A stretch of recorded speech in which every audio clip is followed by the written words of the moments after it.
Ryan Coogler, front and center. Front and center. Let me get close to the camera. Front and center. This is a very unusual, start to my video. You have created another masterpiece, and I thank you for it. Okay, now we get to the intro. I saw Sinners a couple of days ago with my mom, and my mom absolutely hates horror movies. But since it's Ryan Coogler and Michael B. Jordan, I had to convince her to come with me to see this. And this isn't necessarily a full on horror movie. Now, I could not wait. I was so excited to see this movie, and as you can see, I'm dressed for the part as well. And Ryan Coogler and Michael B. Jordan have an excellent relationship together. They have not missed so far. They are 5-0, both Black Panther movies, Fruitvale, Creed, and now Sinners. And before I get into my actual thoughts on this film and the breakdown, this is not only one of the best movies of the year so far, one of the best movies of the decade, and also this has replaced Creed in my top 30 favorite films ever. I am going to see this again within this week because it was that damn good, and there might be a few things that I missed with the symbolisms. Sorry, butchering all of them, falling all over my words, and the metaphors of black culture and Asian culture and segregation and all of that. There might be a few things that I missed, so I need to watch it again to pick up on some key things that I may have missed out on that other people picked up on. But Sinners, fifth collaboration with Ryan Coogler and Michael B. Jordan, and the promotion for this film has gotten me the most excited about it. We hardly see films being promoted at this original films at that being promoted at this level. It's usually the films that are usually promoted like this are usually superhero films or reboots and remakes that had like Mission Impossible and all that. And even though all those movies are great, people that complain about no remakes, no original films, don't go out and support movies like this. And everyone needs to go see this. Ryan Coogler with this film, it was such a passion project. And Sinners is about two brothers, Smoke and Stack, played by Michael B. Jordan, and they go back to their hometown of Mississippi after being in Chicago and robbing a few people and getting into trouble up there. They come back to their hometown of Mississippi to open up a juke joint, and that's when evil emerges among their town. Now, Smoke and Stack, there were a few times it kind of threw me off when I was confused on which brother was which, but I remembered by their personalities. Stack is more of a jokester. Stack wears red, and he's more of a jokester, and likes to have fun, but can be serious at times. And he had a previous relationship with Haley Steinfeld's character Mary, more on her. And also Smoke is more serious. Smoke is more serious, doesn't really joke around that much, and yeah, doesn't really have the same type of fun, up-loving personality that Stack does. And you could pick your poison on who you preferred over the other. Stack, I would say, is more close to Michael B. Jordan's personality, and Smoke is the complete opposite of him. And seeing him play these two twins were tripping me out. He did such a phenomenal job. I easily think that this is his best performance. Not only that, the ensemble cast is spectacular. Miles Caton, oh my god. Oh my god. Give this man an Oscar for Best Supporting Actor. He absolutely crushed it as Sammy. He plays the son of a preacher who wants to get into blues, but his dad thinks it's a waste of time and should focus more on the church as opposed to blues music. And the score is haunting but yet beautiful at the same time. The soundtrack is freaking amazing. The what I love about the soundtrack and the costume design and the production design is that it all transform you into this time period of of depression and before Jim Crow and before the civil rights. And what I love about period pieces so much is that you the audience feels immersed in the time period that you're trying to tell through, rather it's the score you're trying to display or the soundtrack or even through, like I said, the production or costume design.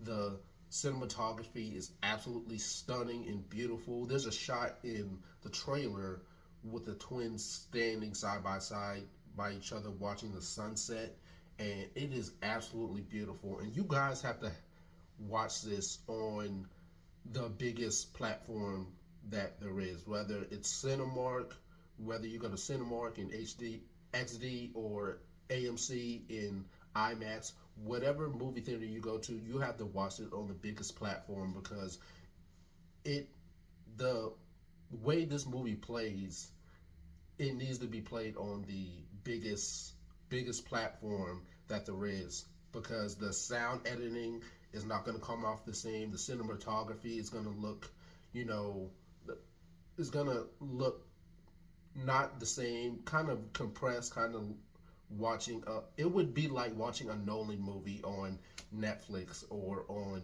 HBO Max as opposed to having the actual 4K Blu-ray copy. That's the way I can describe watching this film. And going back to Miles Keaton, for his first performance, this was amazing. This was spectacular. He held his own against heavy hitters like Michael B. Jordan and Delroy Lindow. I believe I pronounced his last name right. Forgive me, but legendary actors, and he held his own in his first acting performance. That was incredible. Not only that, but he learned how to play the instrument in what 2 months for 5 hours for this role, and that is dedication right there. And he was touring with her for several months or maybe a couple years, and he can sing his ass off. Not only that, but Haley Steinfeld's character, I love how Ryan Coogler incorporated her actual race, how she's tied to black culture in her character, because I believe Haley Steinfeld has a quarter black owner from her father's side, I believe. And in the film, they even talk about that. Stack, one of the twins, had a previous relationship with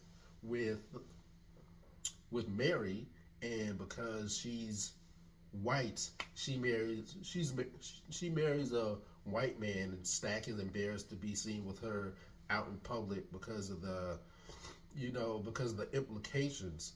But she doesn't identify as white. She doesn't want to be tied to being just a white person. She didn't even want to be married to a white man. She wanted to be with Stack.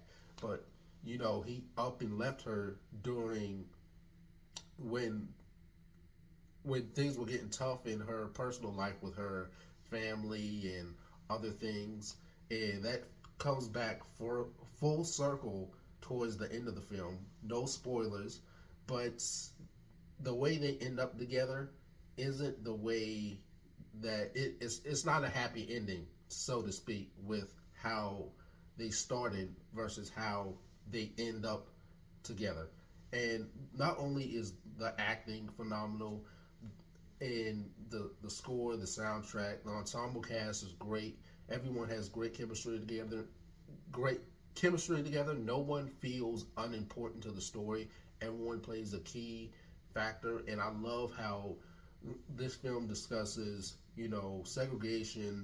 and segregation and white supremacy and black unity and just the importance of black culture while also respecting and admiring other cultures such as the Asian community as well, because we hardly see a lot of Asian Asians in horror films, such as a big one like this. So the Asian community and the black community being, tied together in this film was, I mean, it was spectacular, and I loved it.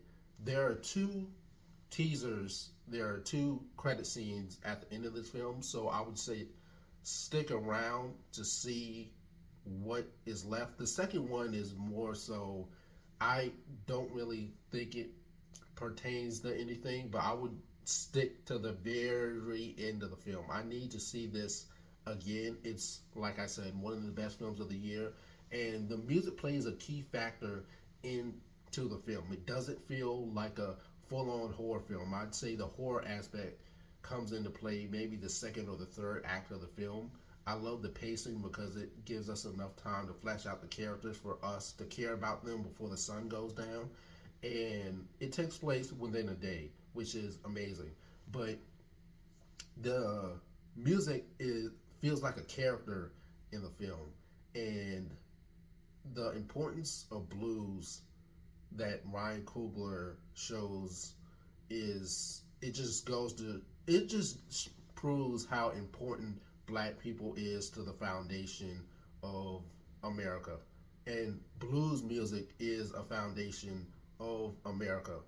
In the music aspect, it feels more like I would say it's a musical crime horror film. So if you're terrified about being jump scared, I would say hold on to those thoughts of yours until maybe the third act of the film, because the third act is a full-on action horror flick, and you guys will not be disappointed with this. I think that this should get all the Oscar nominees. It should go into lead actor, supporting for Miles Keaton, who was phenomenal. I absolutely loved him. Supporting actress for Haley Steinfeld. Also, score, soundtrack, the picture, director, original screenplay, costume, production design, and sound editing. Oh, and cinematography. So yeah, those are the 12 categories I would put this film in. I mean, I love this. I love this. I need to go rewatch it. With the rating, I'm gonna give Sinners 5 out of 5 stars. It was spectacular. Ryan Coogler, I love you. You are one of my favorite directors. I can't wait to see what the future holds for Ryan and Michael B. Jordan. Ryan and Michael need to get an Oscar together. They deserve it. Easily the best film of the year. One of the best films of the last decade. For the people complaining about no more original films, this is the original film that you need to go see. So with that being said, let me know what you guys think of this film. I absolutely loved it. But until then, guys, don't forget to like, share, comment, subscribe to stay updated with more movie, TV show, and comic book news and reviews.